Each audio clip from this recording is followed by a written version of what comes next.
Good morning my dear friends. तो चलिए start करते हैं आज की करंट अफेयर क्लास।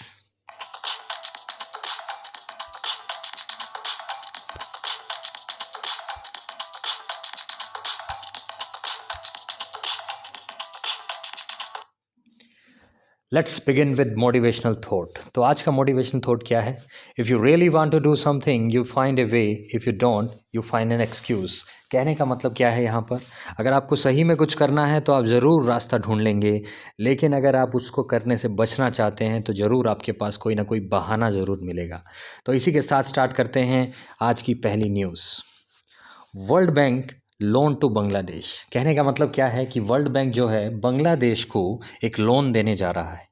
ये लोन कैसा होगा? ये वहाँ की जो कोरोना की हालत है बांग्लादेश की, उससे उभरने के लिए दिया जाएगा। तो ये कितना का लोन होगा भाई? ये $200 मिलियन का जो है लोन दिया जाएगा वर्ल्ड बैंक के द्वारा। और वर्ल्ड बैंक ऐसा क्यों कर रहा है? वर्ल्ड बैंक की एक स्कीम है जिसका नाम है रेस, RAISE, रेस। इसकी फुल फॉर्म है recovery and advancement of informal sector employment. यानी कि जो लोग बेरोजगार हो चुके हैं कोरोना के चलते, उस तरह के लोगों को ये फाइनेंशियल हेल्प के माध्यम से उनका रोज़गार यानी उनका जो एम्प्लॉयमेंट है वो दोबारा से स्टार्ट करना चाहता है। तो अच्छी बात है। ये कहाँ पे किया जा रहा है? बांग्लादेश में। बांग्लादेश की जो कैपिटल है वो क्या है? ढाका है। करेंसी क्या है? टका है। और वहाँ की जो PM है वो हैं शेख हसीना। और वहाँ के जो प्रेसिडेंट हैं वो कौन है? अब्दुल हामिद। और हाल फिलहाल के दिनों में आपने कई बार सुना होगा कि मैंने आपको बताया है कि 26 मार्च को बांग्लादेश अपना इंडिपेंडेंस डे सेलिब्रेट करेगा। और वो आज़ाद कब हुआ था? 1971 में हुआ था। उसको आज़ाद कराने में भारत का सबसे बड़ी भूमिका है। और भारत का वो कौन सा मिशन था जिसके थ्रू उसको आज़ाद किया गया था? वो था आपका ऑपरेशन सर्च लाइट। ध्यान रखिएगा, ऑपरेशन सर्च लाइट। बांग्लादेश के साथ बात करें तो भारत की बहुत सारी एक्सरसाइज होती हैं, जैसे कि समृद्धि, बोंगा सागर और कॉर्बेट एक्सरसाइज। ये 3 एक्सरसाइज हैं, आपको याद रखना है, समृद्धि, बोंगा सागर और कॉर्बेट। नेक्स्ट हम बात करें, USA भी बांग्लादेश के साथ एक एक्सरसाइज करता है जिसका नाम क्या है? कैरेट। वेरी इंपॉर्टेंट क्वेश्चन, ध्यान रखिएगा, कैरेट क्या है? USA and Bangladesh exercise.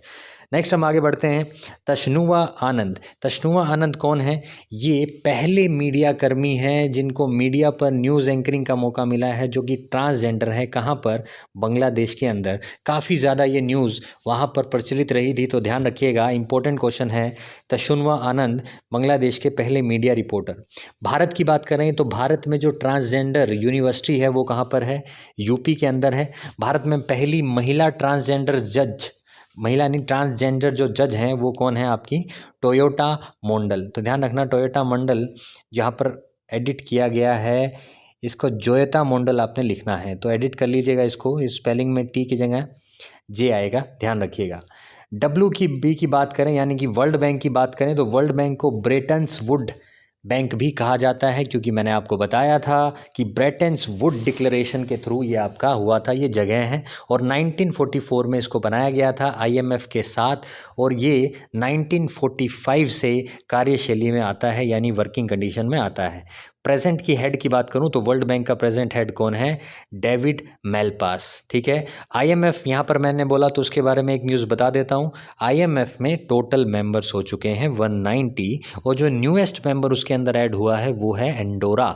Andorra मैंने आपको मैप के थ्रू भी बताया था, कहाँ पर है? यूरोप के अंदर है, ध्यान रखिएगा, स्पेन के पास। तो चलिए नेक्स्ट न्यूज़ पे आते हैं।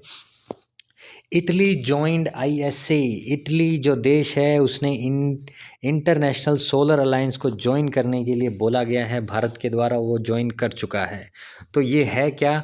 देखिए, ISA के बारे में रोज़ ही खबरें आ जाती हैं, मैं रोज़ आपको बताता हूँ। इसके चेयरमैन कौन हैं? माथुर साहब हैं। हेडक्वार्टर कहाँ पे? इसके गुड़गांव के हैं। ISA आपका COP21 की जो मीटिंग हुई थी 2015 में, उसमें बनाया गया था। इंडिया और फ्रांस इसको बनाने वाले 2 इम्पोर्टेंट मेंबर्स हैं। अब ISA के जो टोटल मेंबर्स हैं उनकी संख्या हो चुकी है 121, और जिनमें से 90 कंट्रीज़ ऐसी हैं जो इसको कंप्लीटली लागू कर चुकी हैं अपने देश में, जितने भी इसके रेगुलेशंस हैं उसको। इटली की बात की जाए तो इटली की कैपिटल है रोम, और रोम कौन सी नदी के किनारे है? टिग्रिस रिवर के किनारे है। रोम में आपको एक हेडक्वार्टर भी मिलेगा, किसका? फूड एंड एग्रीकल्चर ऑर्गेनाइजेशन का। ध्यान रखिएगा, FAO, फूड एग्रीकल्चर ऑर्गेनाइजेशन का हेडक्वार्टर आपको मिलेगा। और बात की जाए तो इटली के अंदर जो आप मैकडोनल्ड में जाकर खाना पीना खाते हैं, मैकडोनल्ड भी इटली से ही आया है, यानी होम टाउन है मैकडोनल्ड का। और ये जो G20 मीटिंग 2021 की होने जा रही है, ये भी इटली में होगी, ध्यान रखिएगा। नेक्स्ट हम बात करें सनशाइन कंट्रीज़। सनशाइन कंट्रीज़ कौन सी होती हैं? वो कंट्रीज़ जो ट्रॉपिक ऑफ कैंसर यानी कि कर्क रेखा और ट्रॉपिक ऑफ कैप्रिकॉन यानी कि मकर रेखा, इन दोनों के बीच में लाई करती हैं, उनको सनशाइन कंट्रीज़ कहा जाता है। भारत ने इन देशों को नाम दिया है सूर्यपुत्र। सूर्यपुत्र इन देशों को कहा गया है। चलिए कुछ और बातें देख लेते हैं। कंट्रीज़ की बात की जाए तो ट्रॉपिक ऑफ कैंसर जितनी कंट्रीज से पास करता है उनकी संख्या कितनी है भाई? 17 कंट्रीज ऐसी हैं जिनसे ये पास करती है। कैप्रिकॉन यानी मकर रेखा कितने देशों से पास करती है? 10। कर्क रेखा बता ही दिया मैंने, 17। और जो इक्वेटर है यानी कि भूमध्य रेखा है, वो 13 देशों से क्रॉस करती है, यानी 13 देशों से गुजरती है। भारत से नहीं गुजरती। भारत से जो गुजरती है उसका नाम क्या है? Tropic of Cancer. तो भारत के कितने स्टेट से वो गुजरती है? 8 स्टेट से वो गुजरती है। चलिए देखते हैं। ये देखिए दोस्तों, ये हैं आपके 8 राज्य जिनसे आपकी कर्क रेखा भारत से गुजरती है। गुजरात हो गया, राजस्थान, मध्य प्रदेश, छत्तीसगढ़ हो गया, यहाँ पर झारखंड हो गया है, बंगाल हो गया है, मणिपुर हो गया है और त्रिपुरा हो गया है। तो ये सारे के सारे आप याद कैसे कर सकते हैं? देखिए यहाँ पे मैंने साइड में देखिए कॉर्नर में त्रिपुरा, मध्य प्रदेश, मिजोरम, राजस्थान, गुजरात, झारखंड, छत्तीसगढ़, बंगाल। इसकी एक ट्रिक है, हर जगह अलग अलग होती है, मेरी अपनी ट्रिक है। देखिए ज़रा क्या है वो। तेरी मामी राजी हुई जेसीबी चला के। बहुत थोड़ी सी देसी ट्रिक है लेकिन आपको याद रहेगा। तेरी मामी मतलब त्रिपुरा, मामी से क्या होगा? मध्य प्रदेश, माँ से, और मी से क्या होगा आपका? मिजोरम। राजी का आर से राजस्थान हो गया, जी से आपका गुजरात हो गया, जेसीबी से आप तीनों याद रख सकते हैं, झारखंड, छत्तीसगढ़ और बंगाल। तो थोड़ी सी मज़ेदार सी ट्रिक है, याद रहेगी आपको। चलिए आगे बढ़ते हैं। Biggest under water space telescope, हाल फिलहाल के दिनों में रशिया के द्वारा ये खुफिया तरीके से 13 मार्च को अंडर वाटर इसको भेजा गया था, लेकिन न्यूज़ इसकी कल ही आ पाई है। रशिया ने दुनिया का सबसे गहरी जो झील है जिसका नाम है बेकाल झील, डीपेस्ट झील है ये दुनिया की, इसके अंदर बिगेस्ट अंडर वाटर टेलीस्कोप को छोड़ा गया है, यानी उसको यहाँ पर ऑब्जर्वेटरी के अंदर रखा गया है। और इसका काम क्या है? स्पेस के अंदर जितनी भी डेब्रीज हैं, जो आपके छोटे छोटे टुकड़े हैं, उसको ये स्टडी करेगा, ऑब्जर्व करेगा। और ये रशिया के अंदर हुआ है। जो आपकी लेक बेकाल है, इसको यूनेस्को लिस्ट में रखा गया था 1996 में। और ये अगर आपसे पूछा जाए कि पानी की मात्रा के अनुसार यानी वॉल्यूम, आयतन के अनुसार दुनिया की सबसे बड़ी झील भी यही है, पानी की वॉल्यूम के अनुसार अगर नापा जाए, और डीपेस्ट भी यही है। नेक्स्ट हम बात करें, अगर आपसे वैसे पूछ ले कि दुनिया की सबसे बड़ी झील कौन सी है, तो कैस्पियन लेक। कैस्पियन लेक कहाँ पर है आपके भाई? ये आपका एशिया से जब आप यूरोप की तरफ एंटर करेंगे तब आपके आती है। और जो फ्रेश वाटर लेक अगर पूछी जाए, ये जो कैस्पियन लेक है ये खारे पानी की झील है, यानी कि सोल्ट वाटर लेक है। और जो फ्रेश वाटर की पूछी जाए तो वो है आपका लेक सुपीरियर। लेक सुपीरियर कहाँ आती है? ये नॉर्थ अमेरिका में आती है, उत्तरी अमेरिका में आती है, यूएसए और कनाडा के बॉर्डर के पास। नेक्स्ट हम बात करें, भारत में एक लेक है जिसको कयाल लेक कहते हैं, ये आपकी केरल में है, और इसको वेम्बानंद लेक का नाम इसको दिया गया है, कयाल लेक। देखिए ये है वो टेलीस्कोप जिसको अंडर वाटर आपको भेजा गया है। नेक्स्ट हम बात करते हैं, तंजानिया के प्रेसिडेंट हैं, उनकी हाल फिलहाल में 61 ईयर्स की एज में हार्ट अटैक के कारण मृत्यु हो गई है। उनका नाम था जॉन मोगुफुली। और जो जॉन मोगुफुली हैं वो तंजानिया के प्रेसिडेंट थे। इन तंजानिया की जो कैपिटल है वो है डोडोमा। क्या है? डोडोमा। और यहाँ पे जो करेंसी यूज़ होती है वो होती है शिले। तंजानिया की एक खास बात है कि लौंग जो होती हैं, लौंग, आपने सुना होगा लौंग का लश्कारा, वो वाली लौंग, तो वो वाली लौंग नहीं है, खाने वाली लौंग की बात की जा रही है। तो जो खाने वाली लौंग है उसका जो सबसे बड़ा प्रोड्यूसर है पूरे वर्ल्ड में वो है तंजानिया। और यहाँ पर लौंग को क्लोव कहते हैं इंग्लिश में। और यहाँ पर ये जो खेती की जाती है कब की जाती है? पाम्पा और जिंजीबार आइलैंड के अंदर ये खेती की जाती है। ये 2 आइलैंड आपको तंजानिया में मिलेंगे। नेक्स्ट हम बात करते हैं हॉर्न टू अफ्रीका। ये भी अफ्रीका की बात चल रही है क्योंकि तंजानिया आपका अफ्रीका में है। तो अफ्रीका में एक चीज़ बहुत फेमस है जिसको कहते हैं hope of Africa, horn of Africa. तो हॉर्न ऑफ अफ्रीका में जो देश आते हैं वो हैं 4, जिनको सीड करके आप याद कर सकते हो। तो सीड से क्या याद रहेगा? सोमालिया, एरिट्रिया, एथोपिया और जिबूती। जिबूती एक बहुत ही ज़्यादा स्ट्रेटेजिक पोजीशन है जिसके आसपास चाइना ने अपना नेवल बेस बना रखा है। और इस जिबूती से क्रॉस करते हुए ही आप मेडिटेरियन सी में आप जाते हैं और वहाँ पे रास्ता काफ़ी ज़्यादा संवेदनशील रहता है, क्योंकि जिबूती के अंदर बहुत सारे लुटेरे होते हैं, वो आने वाले जहाज़ों को लूटते रहते हैं। नेक्स्ट हम बात करें तो तंजानिया के अंदर अफ्रीका का सबसे ऊंचा पहाड़ भी है जिसका नाम है माउंट किलिमंजारो, जिसको मैंने आपको परसों ही बताया था। यहाँ पर एक हैदराबाद के विराट नामक बच्चे ने इसको चढ़ा है 7 साल की उम्र में। नेक्स्ट हम बात करें अफ्रीका में हम हैं तो अफ्रीका की 2-3 बातें और कर लेते हैं। यहाँ पर एक लिम्पोपो नामक नदी है जो साउथ अफ्रीका में बहती है, और ये लिम्पोपो नदी मकर रेखा को, ट्रॉपिक ऑफ कैप्रिकॉर्न को 2 बार काटती है, ध्यान रखिएगा। और अगर आपसे पूछे वो कौन सी रिवर है जो ट्रॉपिक ऑफ कैप्रिकॉर्न मकर रेखा को 3 बार काटती है, तो उसका नाम क्या है? फ्रिट्जोए रिवर। कौन सी रिवर है? फ्रिट्जोए रिवर। ये कहाँ की रिवर है भाई? ऑस्ट्रेलिया की रिवर। भारत में भी मैंने बताया था मकर रेखा तो नहीं है भारत में, कर्क रेखा है। तो कर्क रेखा को कौन सी नदी 2 बार काटती है? तो मैंने बताया था माही नदी। कौन सी रिवर है? माही रिवर है। नेक्स्ट हम बात करें अफ्रीका में, तो अफ्रीका के अंदर दुनिया का सबसे बड़ा गर्म डेजर्ट है जिसका नाम है सहारा डेजर्ट। और वो सहारा डेजर्ट के पास कौन सी झील है? वहाँ पर एक झील है जिसका नाम है लेक छाड़ लेक वहाँ पर आपको मिलती है। अफ्रीका की और वर्ल्ड की दोनों की ही सबसे लंबी नदी है नील नदी, ध्यान रखिएगा। ये जो नील नदी है ये ब्लू नील और वाइट नील नदी को मिलाकर बनती है। ब्लू नील कहाँ से आती है? लेक टाना से। और वाइट नील कहाँ से आती है? लेक विक्टोरिया से। विक्टोरिया से भी क्वेश्चन आता है। अफ्रीका के ताज़ा पानी की, फ्रेश वाटर की सबसे बड़ी झील कौन सी है? विक्टोरिया है। चलिए आगे बढ़ते हैं। ये देखिए जिसकी मैं बात कर रहा था, हॉर्न ऑफ अफ्रीका यहाँ पर है, देखिए राइट साइड में ग्रीन ग्रीन आपको दिख रहा है। नेक्स्ट खबर की ओर बढ़ते हैं भाई। INS Talwar deployed in Persian Gulf. INS Talwar एक शिप है जिसको डिप्लॉय किया गया है पर्शिया की खाड़ी में। किसके लिए? ऑपरेशन संकल्प के लिए। ऑपरेशन संकल्प कब शुरू हुआ था? 2019 में शुरू हुआ था। इसको अब किस लिए भेजा गया है? ये एक एक्सरसाइज को परफॉर्म करने गया है जिसका नाम है पासेक्स एक्सरसाइज के अंदर यहाँ पर 2 देश ये मिलकर कर रहे हैं। वैसे तो पासेक्स बहुत सारे देशों के साथ होती है, लेकिन अभी हाल फिलहाल में तलवार किसके साथ भेजा गया है? ये है आपकी बहरीन की जो नेवी है, रॉयल बहरीन नेवल फोर्स, इसके साथ एक्सरसाइज कर रहा है ऑपरेशन संकल्प के चलते, जो 17 मार्च को की गई। बहरीन की बात आई है तो कैपिटल क्या है? मनामा। और PM कौन है? सलमान बिन हमर अल खलीफा। जी करता दिला दूं तेनू, अमर अल खलीफा। ध्यान तो हो गई ना आपको।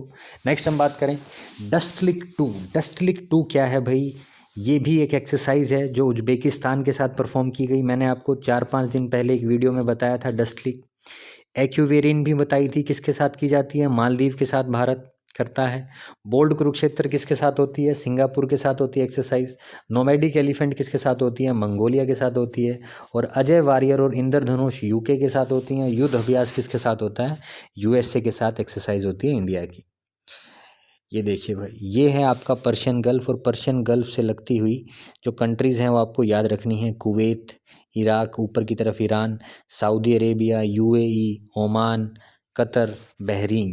छोटा सा देश है बहरीन, ध्यान रखिएगा। इंडिया और ब्राज़ील अफ्रीका के साथ वुमेन फोरम की जो मीटिंग होती है उसको इब्सा कहते हैं। क्या कहते हैं? इब्सा में देखिए आपको 2 ऊपर के झंडे इंडिया के नज़र आ रहे हैं, साउथ अफ्रीका का नज़र आ रहा है और ब्राज़ील का नज़र आ रहा है। तो इब्सा का गठन हुआ था 2003 में। कहाँ पर? ब्राज़ील में। इसलिए इसको ब्राज़ीलियन डिक्लेरेशन भी कहा जाता है। इसका अभी एक दिन पहले जो 6th एडिशन हुआ था वो वर्चुअल कॉन्फ्रेंस यानी कि डिजिटल तौर पर हुआ था 2021 का। इंडिया ने इसको होस्ट किया था। तो इंडिया की तरफ से कौन गई थी? स्मृति ईरानी जी वर्चुअल मीटिंग में गई थी। वो क्या हैं? भारत के अंदर women and children welfare minister हैं। इसका जो पिछला एडिशन है वो 5th एडिशन 2011 में हुआ था साउथ अफ्रीका में। तो इब्सा क्या है आपका? इंडिया, ब्राज़ील और साउथ अफ्रीका इसकी फुल फॉर्म है। इसका पर्पस क्या है? ये जेंडर गैप को कम करता है और इक्वालिटी, मैन एंड वुमेन में इक्वालिटी को लाने के लिए प्रमोट करता है। इब्सा को जो पैसा आता है उसका एक फ़ंड बनाया गया है, इब्सा फंड। वो कब बनाया गया था? 2006 में। लेकिन इब्सा कब बना है? 2003 में। और अन्य संगठनों की बात करें तो ब्रिक्स कब बना था भाई? 2009 में। Brazil, Russia, India, China, south Africa, आप सभी को पता है। जिसमें 2010 में आपका कौन ऐड हुआ था? अफ्रीका ऐड हुआ था 2010 में। ब्रिक्स की 2021 की मीटिंग भी कहाँ होनी है? इंडिया में ही होनी है। नेक्स्ट हम बात करें दो अन्य संगठन, जैसे कि सार्क आपने सुना होगा। सार्क का मुख्यालय कहाँ पर है? काठमांडू। इसका गठन कब हुआ था? 1985 में। एशियान का मुख्यालय कहाँ पर है? जकार्ता। और इसका गठन कब हुआ था? 1967 में। चलिए आगे बढ़ते हैं। सही दिशा कैंपेन। सही दिशा कैंपेन क्या है भाई, जरा देख लेते हैं। सही दिशा कैंपेन यूएनडीपी ने लॉन्च की है, यूनाइटेड नेशन डेवलपमेंट प्रोग्राम। ये क्यों किया जाता है? ये महिलाओं के द्वारा, जो रूरल इलाके में महिलाएं रहती हैं, उनके स्टैंडर्ड को बढ़ाने के लिए, उनके लेवलीहुड, उनकी जीवन शैली को सुधारने के लिए ये प्रोग्राम चलाया जाता है, सही दिशा। इसमें क्या किया जाएगा? अगर कोई महिला किसी भी उद्योग में अपना हिस्सेदारी चाहती है या नया उद्योग शुरू करना चाहती है, तो उसको जो फंड होगा, पैसा होगा और जो गाइडेंस होगी, वो यूएनडीपी प्रोवाइड करता है। तो भारत में सही दिशा प्रोग्राम लॉन्च किया है यूएनडीपी ने, और शुरुआत की है 5 राज्यों के साथ, जिसमें एक केंद्र शासित प्रदेश भी है, नई दिल्ली। तो हरियाणा, महाराष्ट्र, कर्नाटक, तेलंगाना और नई दिल्ली, इनमें ये शुरू होने जा रहा है। यूएनडीपी की बात करें तो हेडक्वार्टर इसका न्यूयॉर्क के अंदर पड़ता है। और यूनाइटेड नेशन डे हम कब मनाते हैं? 24 अक्टूबर को मनाते हैं, जिस दिन पोलियो डे भी मनाते हैं, मैंने आपको बताया था। तो भारत की ओर से यूएनडीपी में कौन रिप्रेजेंट करते हैं? इनका नाम है त्रिमूर्ति। त्रिमूर्ति इनका नाम है। P5 कंट्रीज़ की बात की जाए तो चाइना, फ्रांस, रशिया, यूके और यूएस, ये काफ़ी बार न्यूज़ में आता है P5 कंट्रीज़, इसलिए मैंने यहाँ पे लिखा है। P5 कंट्रीज़ यानी परमानेंट 5 कंट्रीज़ हैं जो आपकी यूएन के अंदर, प्लस इसमें एक और देश मिला दे तो P5 भी कहा जाता है, P5+1, और वो 1 कौन होता है? जर्मनी। ये वो कंट्रीज़ हैं जिन्होंने ईरान के एक्सपोर्ट पर बैन लगा रखा है, ध्यान रखिएगा, ईरान के एक्सपोर्ट पर बैन लगा रखा है। नेक्स्ट पढ़ते हैं। इंडिया की जो कोविड वैक्सीन है, उसकी जो वेस्टेज का जो रिपोर्ट आ रही हैं, उसको हेल्थ ऑफ मिनिस्ट्री ने आपका रिप्रेजेंट किया था, जिसमें ये बताया गया है कि 6.5% जो कोरोना वैक्सीन हैं उनको वेस्ट किया जा रहा है। यानी कि कागज़ों में तो वो लिखी जा चुकी हैं, लेकिन वो लगी नहीं है। ऐसा करने में जो सबसे टॉप मोस्ट का स्टेट आपका रहा है वो है तेलंगाना। तेलंगाना में सबसे ज़्यादा वेस्टेज हुई है, लगभग 17%, और आंध्र प्रदेश में इसके बाद लगभग 11% के करीब। अगर बेस्ट परफॉर्मेंस की बात की जाए कोरोना वैक्सीन लगाने में बिना विदाउट एनी वेस्टेज, सबसे कम वेस्टेज के साथ, तो वो है आपका कर्नाटक। तेलंगाना यहाँ पर आई है, तो तेलंगाना की बात कर लेते हैं। तेलंगाना आपका आंध्र प्रदेश से अलग करके बनाया गया था 2 जून 2014 को। यहाँ पर एक डैम है जिसका नाम है निजाम सागर डैम। आंध्र प्रदेश भाषा के आधार पर बना भारत का पहला राज्य है। 1953 में इसको डिक्लेयर किया था और 1956 में इसको गठित किया गया था आंध्र प्रदेश को। लार्जेस्ट फ्लोटिंग सोलर प्लांट, बार बार आता है, मैं बताता रहता हूँ आपको, लिख भी देता हूँ ताकि आपको याद हो जाए परमानेंटली। ये कहाँ पर बनने जा रहा है? तेलंगाना में बनने जा रहा है। और वर्तमान में बात करें कि भारत के अंदर सबसे बड़ा सोलर प्लांट पावर जनरेशन के रूप में कौन सा है, तो वो है पावागोड़ा। और वो पावागोड़ा कहाँ पर है? कर्नाटक में। तो कर्नाटक की बात हुई थी इसलिए मैंने ये बता दिया है। भारत का सबसे ज़्यादा बिजली उत्पन्न करने वाला सोलर प्लांट यहाँ पर मौजूद है। ये 2 वैक्सीन है इंडिया की, एक तो कोविशील्ड है, एक आपका कोवैक्सीन है, ध्यान रखिएगा। नेक्स्ट बात करते हैं एनएसजी, नेशनल सिक्योरिटी गार्ड के न्यू डायरेक्टर जनरल अपॉइंट किए गए हैं। उनका नाम क्या है? मैनियापांडा ए गणपति। तो गणपति जी के नाम पर आपको याद रखना है इनको, मनियाबांडा ए गणपति। एनएसजी क्या है? जब भी आपका कोई भी टेररिस्ट हमला होता है तो उसमें एनएसजी कमांडोज को भेजा जाता है, प्लस सिक्योरिटी प्रोवाइड करवाते हैं एनएसजी कमांडोज। तो आप ध्यान रखिएगा कैसे याद रख सकते हैं, जब भी मुसीबत में होंगे तो गणपति महाराज को याद करेंगे, तो उन्हीं के नाम से आपको जो डायरेक्टर जनरल हैं वो भी याद आ जाएंगे। तो क्या नाम है उनका? मनियापांडा ए गणपति। एनएसजी की फॉर्मेशन 1984 के बाद हुई थी, करनी पड़ी थी। क्यों करनी पड़ी थी? क्योंकि इंदिरा गांधी जी ने ऑपरेशन ब्लू स्टार चलाया था, जिसके चलते पंजाब के अंदर उन्होंने जितनी भी आपकी गतिविधियां चल रही थी इंटरनल अफेयर्स की, उसको रुकवाने के लिए चलाया गया था, जिसके बाद उनकी हत्या कर दी गई थी। उसकी सिक्योरिटी को मद्देनज़र रखते हुए एनएसजी का गठन किया गया था। जो आपके पॉलिटिकल लीडर्स होते हैं इनको ये सिक्योरिटी प्रोवाइड करते हैं, प्लस जितने भी टेररिज्म अटैक होते हैं उसमें भी एनएसजी कमांडोज को आपका भेजा जाता है। तो यहाँ पर और जितने भी आपके डायरेक्टर प्रेजेंट में मौजूद हैं वो आपकी लिस्ट देख लीजिएगा। ऋषि कुमार शुक्ला जी हैं, ये सीबीआई के डायरेक्टर हैं, ध्यान रखना। विजय सापला जो हैं ये आपके national committee of schedule class के एग्जीक्यूटिव सेक्रेटरी ऑफ यूएनसीडीएफ के हैं प्रीति सिन्हा जी। फर्स्ट वुमेन जिन्होंने वर्ल्ड ट्रेड ऑर्गेनाइजेशन में लीड किया है वो कौन है आपकी, नगोजी ओकोंजो। ये कुछ एक्स्ट्रा जानकारी है, नोट कर लीजिएगा। नेक्स्ट आगे बढ़ते हैं भाई, चीफ़ की बात चल रही है तो ये देखिए जितनी भी अपनी फोर्सेज हैं उनके चीफ़ यहाँ पर मैंने आपके सामने दिए हैं। Army chief Manoj Mukund ji, naval chief Karambir Singh, air chief है आपके Bhadauria ji, IB intelligence bureau के हैं अरविंद कुमार, बीएसएफ के हैं राकेश अस्थाना जी, सीआईएसएफ के हैं सुबोध कुमार, आईटीबीपी के एसएस देसवाल और एनएसए के हैं नेशनल सिक्योरिटी एजेंसी कौन है, अजीत डोभाल। इनको तो आप जानते ही होंगे, तो इसका स्क्रीनशॉट ले लीजिएगा। आगे बढ़ते हैं। जीपीएस लगेगा अब टोल टैक्स की जगह, ध्यान रखना भाई, बड़ी लेटेस्ट न्यूज़ है। जो रोड एंड हाईवे मिनिस्टर हैं हमारे इंडिया के नितिन गडकरी जी, उन्होंने अनाउंसमेंट किया है कि आने वाले 1 साल में सभी टोल टैक्स को समाप्त करके जीपीएस सिस्टम से टैक्स, जो आपका टोल टैक्स है वो लिया जाएगा। यानी कोई रुकावट नहीं होगी, कोई जाम नहीं लगेगा, ऑटोमेटिकली जीपीएस के माध्यम से आपके पैसे कट जाएंगे। हालांकि इसको फास्ट करने के लिए टोल टैक्स को फास्टैग भी भारत में आया था, और फास्टैग भारत में कब आया था, पूरे ऑल इंडिया में ये फैल चुका था फास्टैग 15 फरवरी 2021 तक। जितने भी इंडिया के नेशनल हाईवेज़ हैं उन सभी पे फास्टैग अवेलेबल हो गया था 15 तारीख को। नितिन गडकरी की बात करें तो ये एमएसएमई मिनिस्ट्री जो है ये भी इनके अंतर्गत आती है, और जो जीपीएस है उसकी फुल फॉर्म पेपर में पूछ सकता है, ग्लोबल पोजीशनिंग सिस्टम। ये क्या होता है भैया, आपकी पोजीशन को लोकेट करता है, मोबाइल की लोकेशन हो या व्हीकल की लोकेशन हो, सैटेलाइट के माध्यम से, तो ऑटोमेटिकली इससे आपका टोल टैक्स कट जाएगा, ऐसा उन्होंने बोला है 1 साल के अंदर। नेक्स्ट बात करें पोषण पखवाड़ा। पोषण पखवाड़ा ये एक त्यौहार है जिसके मद्देनज़र 16 मार्च से लेकर 31 मार्च तक पैन इंडिया प्रोग्राम के तहत इसको मनाया जाता है। इसमें क्या होगा भैया आपका, ये women and child development ministry के अंदर आता है, जिसकी मिनिस्टर कौन है, स्मृति ईरानी है। तो पूरे भारत की जितनी भी आंगनवाड़ियाँ हैं वहाँ पर 4 पोषण युक्त पौधे दिए जाएंगे, और उनको उगने के बाद जितने भी वहाँ से जो फल प्राप्त होंगे, जड़ी बूटियाँ प्राप्त होंगी, उनका यूज़ करके हम जो कुपोषण का शिकार बच्चे होते हैं उनकी देखभाल की जाएगी। तो ध्यान रखना, 4 पौधे दिए जाएंगे आंगनवाड़ियों में ताकि कुपोषण को ख़त्म किया जा सके। और भारत कुपोषण को, माल न्यूट्रिशन को ख़त्म करने का जो एम लेकर चल रहा है वो है 2022 तक। ध्यान रखना 2022 तक वो ख़त्म करना चाहता है।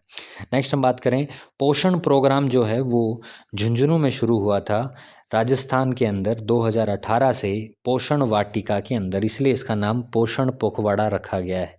राजस्थान के झुंझुनू में पोषण वाटिका है, वहाँ से 4 पौधे लिए गए थे, तभी से इसका नाम पोषण पखवाड़ा पड़ा है। और ये इंपॉर्टेंट क्वेश्चन है, भारत माल न्यूट्रिशन को, कुपोषण को ख़त्म करना चाहता है 2022 तक। नेक्स्ट हम बात करते हैं पीएम स्वनिधि स्कीम। एक और स्कीम है, ध्यान रखिएगा, पीएम स्वनिधि स्कीम कहाँ पर है भाई, ये जितने भी आपके स्ट्रीट वेंडर्स होते हैं, गली मुखवाड़े पे जो बर्गर वगैरह जितनी भी चीज़ें बेचते हैं गली के रोड के साइड में खड़े होके, उनको नया धंधा शुरू करने के लिए स्कीम आपकी स्टार्ट की गई थी। किसान सर्वोदय योजना गुजरात से हुई थी। इंदिरा रसोई कहाँ शुरू की गई थी, राजस्थान से की गई थी। गोधन न्याय योजना, ये इम्पोर्टेंट है, ये कहाँ से शुरू की गई भी, आपका छत्तीसगढ़ से इसको स्टार्ट किया गया था। चलिए आगे बढ़ें। राशिद खान कौन है भाई, अफ़गानिस्तान के क्रिकेटर हैं। इन्होंने अभी के दिनों हाल फिलहाल में शेन वॉर्न का रिकॉर्ड तोड़ दिया है। जिम्बाब्वे के खिलाफ इनकी टेस्ट सीरीज चल रही है अफ़गानिस्तान की, उसमें राशिद खान ने सबसे ज़्यादा ओवर फेंकने का टेस्ट में रिकॉर्ड तोड़ दिया है, और वो 99.2 ओवर्स डाले उन्होंने टेस्ट के दौरान।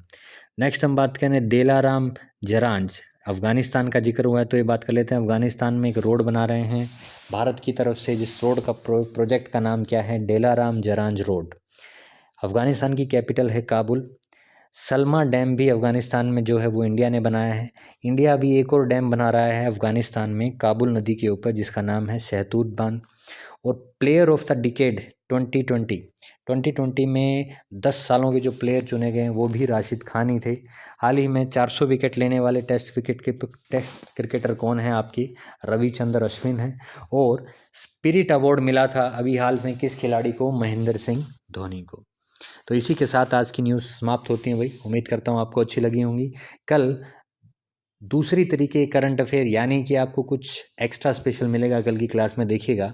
तब तक के लिए अपना ध्यान रखिए, बाय बाय, टाटा।